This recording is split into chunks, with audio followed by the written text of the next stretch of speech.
Many of you have let me know that you are not clear about one important issue into Stephen Smith's death investigation, and that is the first autopsy. So I want to focus on just that in this video. So I just want to lay out some people who were key in the first autopsy report and the discussion of the first autopsy report. Number one, Ernie Washington, who was the Hampton County coroner at the time of Stephen Smith's death. Number two, Kelly Green, who was the deputy coroner. Number three, Tom Proctor, who authored the report that appears in the Mate Death Investigation Report, which is the summary report of the death investigation into Stephen Smith's death. And Dr. Erin Presnell, who is a doctor from the Medical University of South Carolina, who rendered the opinion in the first autopsy report. So I'm going to start here by reading the second page of Tom Proctor's report in the Mate Death Investigation Report. Tom Proctor says, I spoke with Coroner Washington today in reference to the final autopsy report issued from MUSC. He faxed me a copy of the report and told me that he does not agree with the pathologist stating that the victim was struck by a motor vehicle. We discussed the fact that the report states the cause of death as blunt head trauma, motor vehicle crash, pedestrian versus vehicle. Then, the manner of death was undetermined. I would think that the blunt force head trauma would be the cause of death, and the motor vehicle crash would be the manner the trauma was delivered to cause the death. The pathologist also states in the report that in light of historical information along with the autopsy, these conclusions were made. To what historical information she possessed, I am unaware. I attempted to speak with Dr. Presnell at an earlier date to go over information that had been discovered throughout the investigation, and that was ill-received.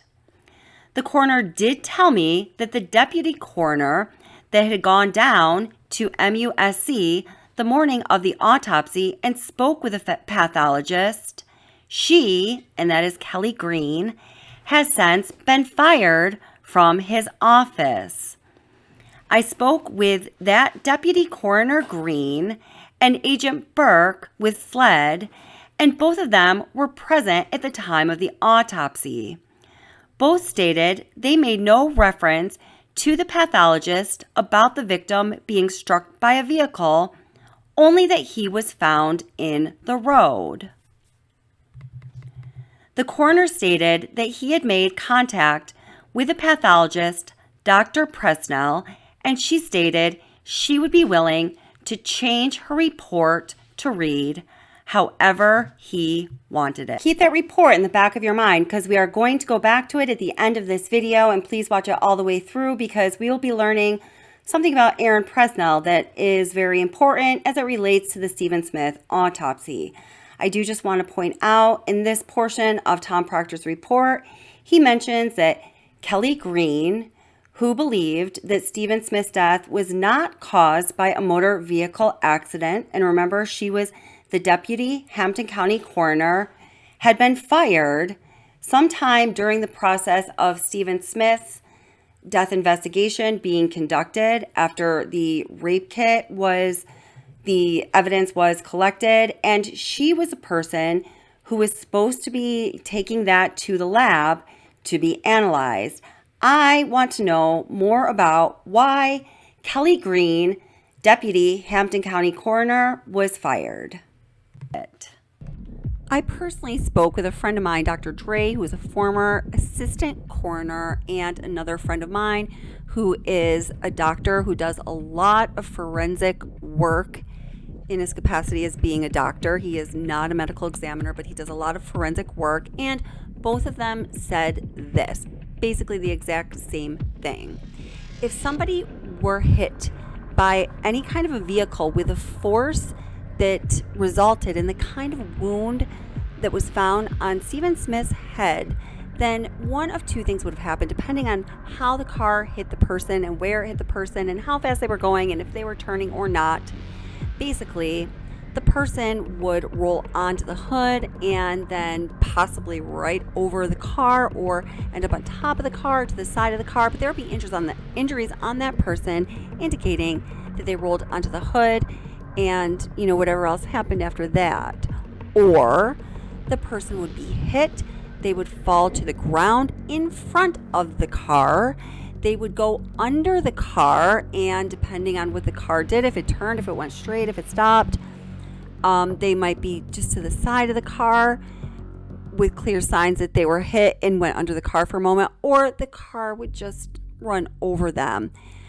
Also, we know that hit with a force that ended up in a wound the size of the wound on Stephen Smith's head, he would have come right out of his loosely tied shoes. So there's so much about the way he was found and the way everything was found that does not support Dr. Presnell's ruling. Officers and corporals from the South Carolina Highway Patrol questioned the idea that this was an accident vigorously.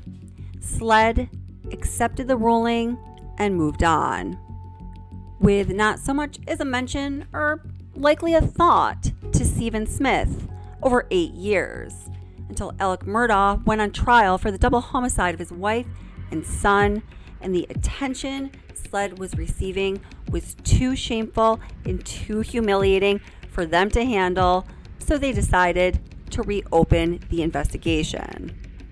Although nothing in the investigator's report indicated a vehicle accident, SLED decided to go with the ruling that Dr. Presnell included in her autopsy report that was fully unsupported. So here are some details on Dr. Presnell's opinion. Autopsy number 1, conducted by Erin Presnell, ruled that the manner of death was undetermined and the cause of death was a vehicle accident. Now, I want to note that Stephen Smith's name isn't even spelled right in this autopsy report, which I find to be very disrespectful. I spoke with 2 experts while researching and investigating Stephen Smith's death and the investigation that happened, and both of them said that the cause of death listed on this autopsy report and the manner of death are very, very rarely found together on an autopsy report because they don't really go together. And then there's this. As of this time that the video was created on April 8th, 2023, the second autopsy report has not yet been released, but a person who was in the autopsy suite, as she says, when the autopsy was conducted, has this to say. There was no debris in the road. Typically when you find a hit-and-run motor vehicle accident, you'll find debris from the grill or the mirror or something of that nature, and there was none. In addition, oftentimes when a pedestrian is struck by a vehicle, they are literally knocked out of their shoes. And then there's this. In the mate report, we read several pages from Agent Proctor, who tried very hard to keep the investigation going. In 2 pages, he describes his interactions with Dr. Erin Presnell after the autopsy report came out. He was questioning why she ruled the way she did, and apparently, as he says, it was ill-received. The coroner at the time, Washington, eventually spoke with her, and the conclusion of their conversation was this, and I'm reading from the last sentence on this page. The coroner stated that he made contact with the pathologist, Dr. Presnell, and she stated that she would be willing to change her report to read however he wanted. And then there's this, and what I believe to be a channel exclusive. I did some deep digging on Erin Presnell, and I found a case from Colton County, South Carolina, where a gentleman named Mr. Larios died while he was on the job, and a second autopsy concluded that he died from electrocution. Dr. Erin Presnell in this report goes on to describe many injuries that she says he had, and her opinion was that he died from blunt force trauma. In this report, it describes what she said, noting that she made absolutely no mentions of electrocution. The end of this report goes on to talk about how the coroner gave her a call and had a discussion with her, questioning her findings, and she started to basically back off her findings in the autopsy. It doesn't sound like she is very confident in the opinion she renders in her autopsy reports. Now, does it? I typically like to end a video with some kind of summary, some kind of a summary statement. However, for this video, I think we are left with more questions than we have answers. And there is still more to come, and there is still a huge issue of justice for all of us to fight for Stephen Smith, so his mother and his family can finally be at peace. Towards that end of justice for Stephen and peace for his family, there is some good news on the way. Do you remember this guy, Dr. Kenneth Kinsey?